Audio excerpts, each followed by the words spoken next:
ದಂತ ವೈದ್ಯರ ಎಡವಟ್ಟು. ಒಂದೇ ಬಾರಿಗೆ 18 ಹಲ್ಲುಗಳ ಶಸ್ತ್ರಚಿಕಿತ್ಸೆಗೆ ಒಳಗಾದ 4 ವರ್ಷದ ಬಾಲಕಿ ಸಾವು.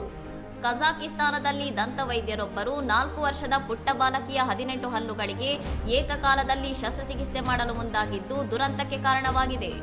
ಶಸ್ತ್ರಚಿಕಿತ್ಸೆಯ ವೇಳೆ ನೀಡಲಾದ ಅನೆಸ್ಥೇಷಿಯಾ ಅಥವಾ ಶಸ್ತ್ರಚಿಕಿತ್ಸೆಯ ತೀವ್ರತೆಯನ್ನು ತಡೆದುಕೊಳ್ಳಲು ಸಾಧ್ಯವಾಗದೆ ಬಾಲಕಿ ಚಿಕಿತ್ಸಾವಧಿಯಲ್ಲೇ ಉಸಿರು ಚೆಲ್ಲಿದ್ದಾಳೆ. ಬಾಲಕಿ ಪ್ರಜ್ಞೆ ತಪ್ಪಿದ ತಕ್ಷಣ ವೈದ್ಯರು ಸಿಪಿಆರ್ ಮಾಡುವ ಮೂಲಕ ಆಕೆಯನ್ನು ಬದುಕಿಸಲು ಪ್ರಯತ್ನಿಸಿದರೂ ಸಹ ಆಕೆ ಮತ್ತೆ ಎಚ್ಚರಗೊಳ್ಳಲಿಲ್ಲ. ವೈದ್ಯಕೀಯ ಕ್ಷೇತ್ರದಲ್ಲಿ ಈ ಘಟನೆಯು ತೀವ್ರ ಚರ್ಚೆಗೆ ಗ್ರಾಸವಾಗಿದ್ದು, ಇಷ್ಟು ಚಿಕ್ಕ ವಯಸ್ಸಿನ ಮಗುವಿಗೆ ಏಕಕಾಲದಲ್ಲಿ ಇಷ್ಟು ದೊಡ್ಡ ಮಟ್ಟದ ಶಸ್ತ್ರಚಿಕಿತ್ಸೆ ಮಾಡುವ ಅಗತ್ಯವಿತ್ತೆ ಎಂಬ ಪ್ರಶ್ನೆ ಎದ್ದಿದೆ. ಮಕ್ಕಳ ಹಲ್ಲುಗಳ ಚಿಕಿತ್ಸೆಯ ವಿಚಾರದಲ್ಲಿ ಪೋಷಕರು ಹೆಚ್ಚಿನ ಎಚ್ಚರಿಕೆ ವಹಿಸಬೇಕು ಮತ್ತು ಪರಿಣಿತ ವೈದ್ಯರ ಸಲಹೆ ಪಡೆಯುವುದು ಅಗತ್ಯ ಎಂಬ ಎಚ್ಚರಿಕೆಯನ್ನು ಈ ಘಟನೆ ನೀಡಿದೆ.